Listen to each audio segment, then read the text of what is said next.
Bonjour, bonsoir chez vous. Bienvenue sur ces plateaux Gospel en Or sur la chaîne YouTube Picambien. Nous avons comme thème univers chrétien et nous avons le réel plaisir de vous présenter un jeune homme ce soir qui a eu ce plaisir d'être avec nous sur ces plateaux.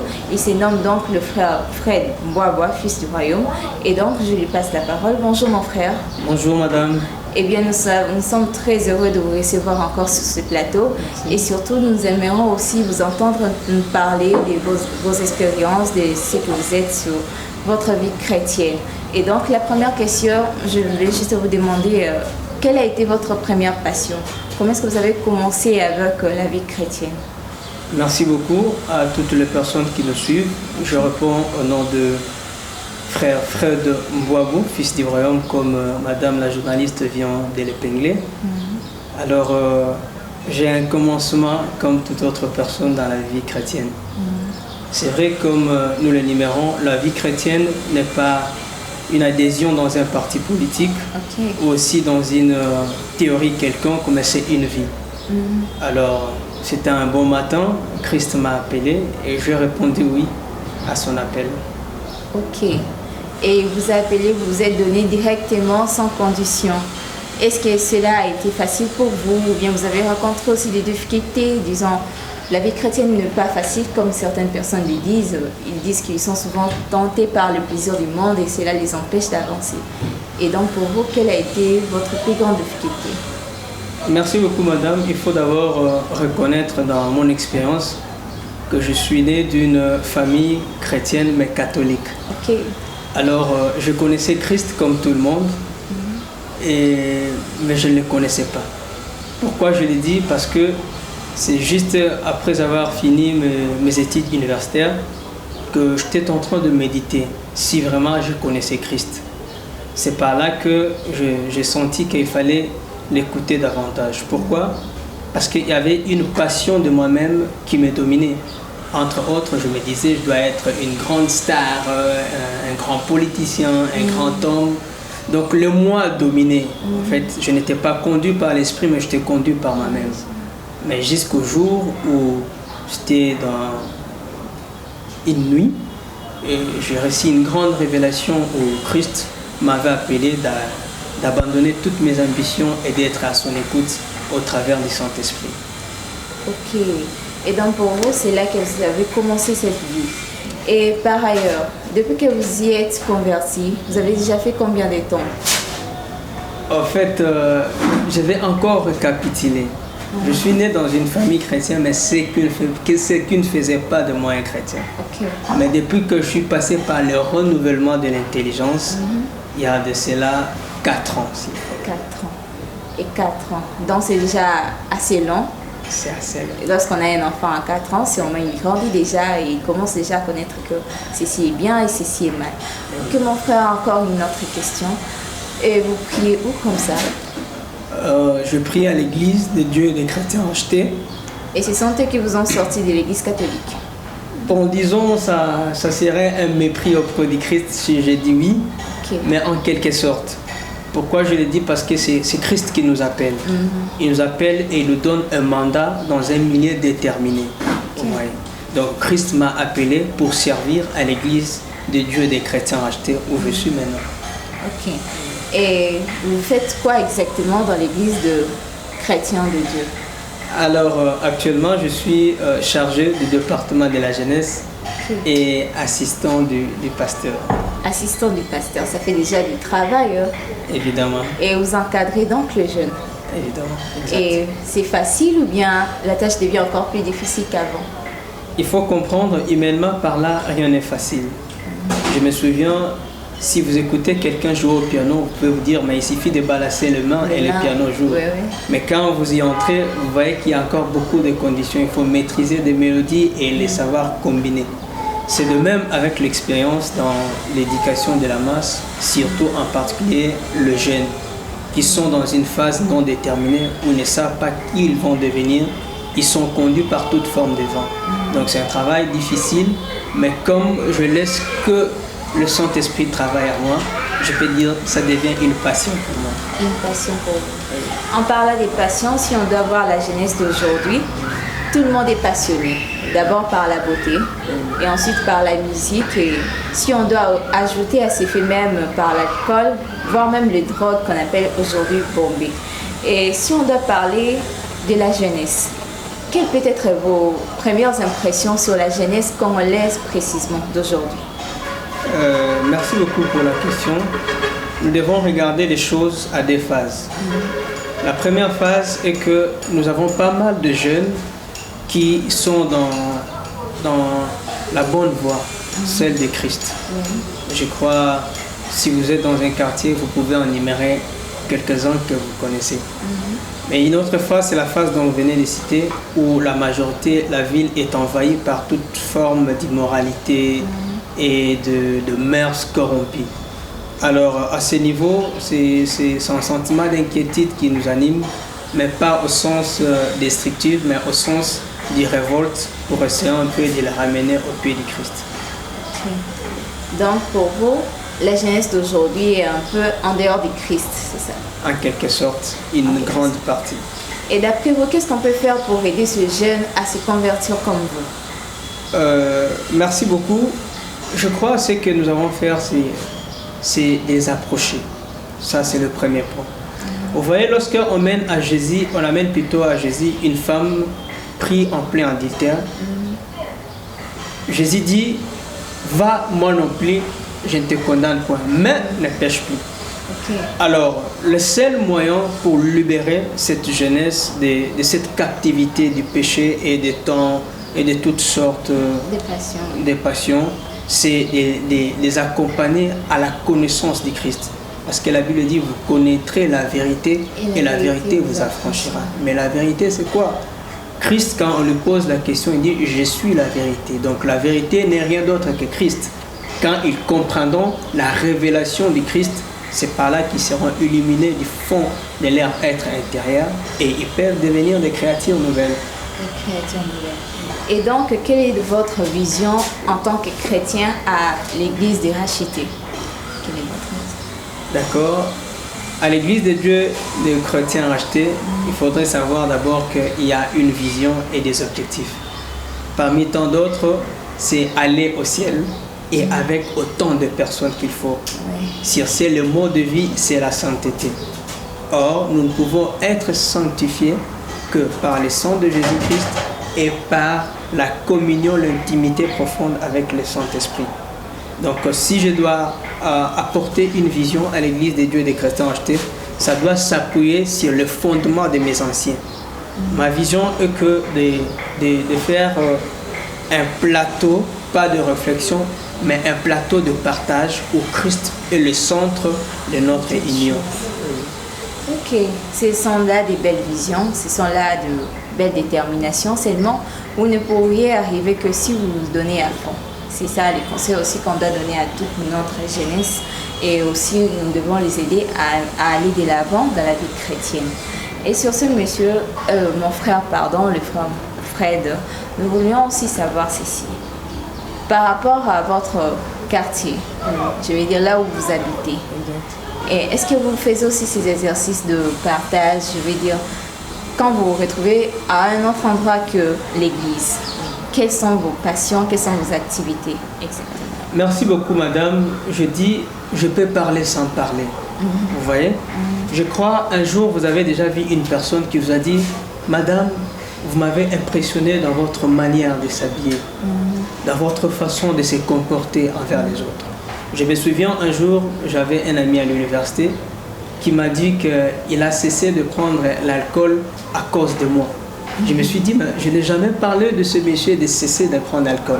Mais sauf qu'il faisait juste un constat que quand on partait, ça c'était à l'université, on appelait ça communément les maléwa. Alors il se faisait que quand eux prenaient de l'alcool, moi je prenais de l'eau. Alors il s'est dit lui-même, lui aussi il est un jeune, vous voyez, j'ai affiché juste un langage silencieux qui l'a amené à changer. Donc le seul moyen de faire changer les autres, c'est que nous-mêmes nous exprimions le changement de ce à quoi nous voulons apprendre aux autres. Ok, c'est ça, c'est déjà là une bonne opportunité. Et donc, pour pouvoir continuer, nous voudrions d'abord lancer une chanson qui pourra vous plaire pour détendre un peu l'atmosphère.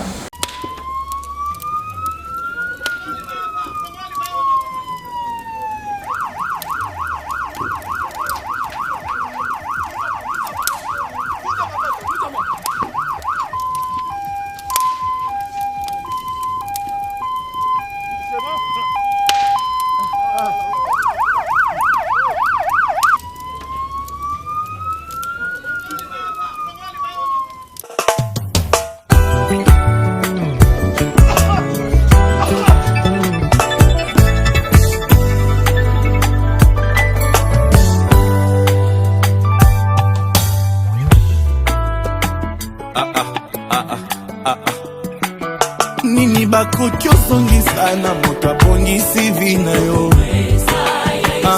Nini bakopesa na moto alongoli yo na mawe? Abombakanga na ekenge neti eloko ya motu ya yango bakosala nyonso bazolonga ngai te. Alobi na kokweyaka kola kotika ngai la Samson fucking aye, yanga Yesu na tuni ninye kokyo kome la ngai soki Yesu boy. Tout le monde balance, on y va. Allez.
Nous revoilà encore sur ces plateaux, toujours avec les frères Fred, s'il vous plaît.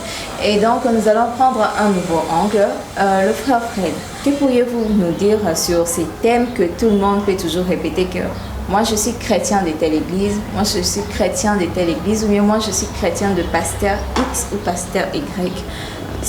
Par rapport à ce que vous avez appris de la Bible et de la vie chrétienne, que pouvez-vous dire de ces thèmes? Pouvons-nous l'accepter ou bien c'est un thème à bannir ou bien quoi que ce soit?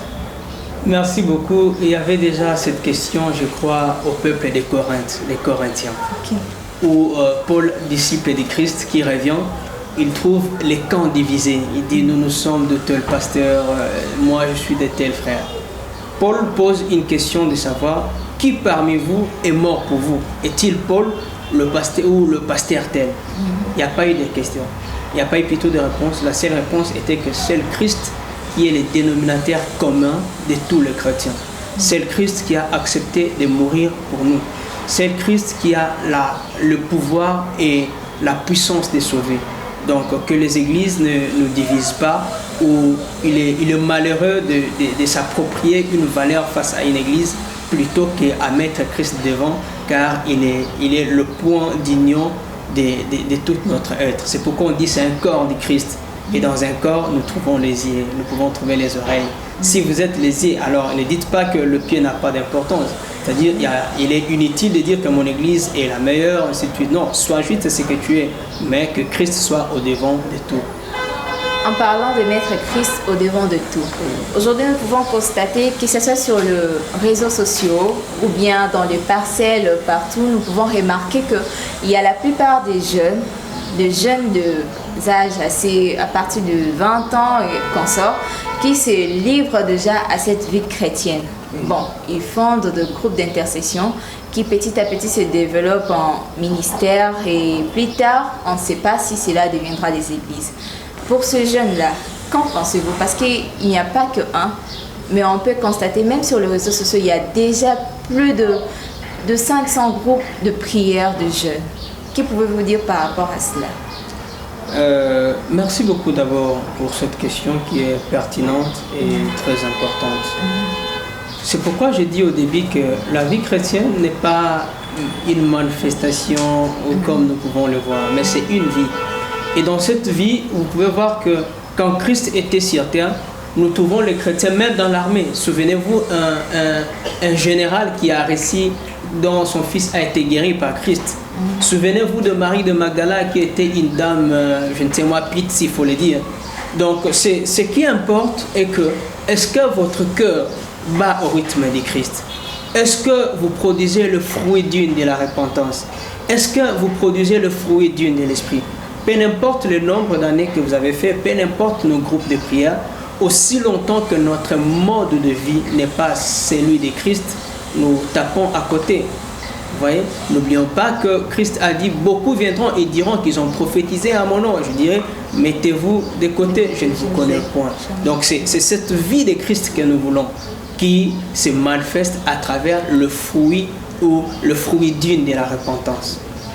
Et donc, le conseil que vous donnez, pour finir, le conseil que vous donnez à cette jeunesse qui est opposée soit à la vie chrétienne, soit à la vie passionneuse, où tout le monde s'enivre et fait ce qui lui semble bon. Quel conseil vous pouvez donner à toutes ces personnes qui veulent se convertir et pour ceux qui se sont déjà convertis? D'abord, je commencerai pour ceux qui demeurent encore dans le péché, disons le païen. Christ dit, à quoi servirait-il à un homme de gagner le monde et de perdre son âme? Il faut être clair que nous vivons dans un laps de temps. Nous avons la naissance et nous allons mourir. Alors profitons de vivre ces minutes que Dieu nous a données dans la plénitude de sa présence. Donc mon frère, ma soeur qui me suit, si tu n'as pas encore reçu Christ, je t'encourage de venir, car lui seul qui peut te donner ce que le fond de ton cœur désire. Amen. Alors pour ceux qui sont en Christ, il dit, continuez car la route est encore longue. Souvenez-vous que les enfants d'Israël étaient le fils de la peine. Okay? Ils devaient passer par les déserts. Même dans les déserts, bien que ils devaient hériter la terre promise, mais ceux qui ne se sont pas conduits à la volonté du Père, ils sont morts. Donc, il faut demeurer dans l'obéissance et dans la persévérance à l'attente de la venue du Christ. Amen. Ok, mon frère, merci beaucoup pour tout. Nous voici donc arrivés à la fin. Et donc, je vais redonner la parole à notre frère pour qu'il puisse dédier cette petite émission aux personnes qui lui sont chères. Merci. Je salue d'abord toutes les personnes qui nous ont suivis. Et je salue particulièrement mon pasteur, le pasteur Ghislain Apopo, et tous ses enfants, particulièrement la sœur Sarah, une des sœurs qui m'a amené à découvrir encore la profondeur du Christ pour atteindre la nouvelle naissance dans son sens vrai. Mesdames et messieurs, merci de nous avoir suivis. Si vous avez aimé cette émission, dites merci à notre équipe technique. Et je dédie ces petites émissions à notre cordon, M. Pascal Fongo. Je dédie aussi cette émission à notre ingénieur et réalisateur Merdi Sita et l'ingénieur Alberto Sandico. Et je dédie aussi cette émission à Aurélie Nguita. Par ailleurs, je remercie notre esthéticien, le frère Ezekiel Kabimba. J'ai dédié aussi cette émission à mes parents, José Baela ainsi que Nononamba, à mes frères et sœurs, ainsi que mes tantes Alpha ainsi que Jeanne. Et donc, si vous avez aimé, n'hésitez pas à liker. À la prochaine pour d'autres émissions. Merci.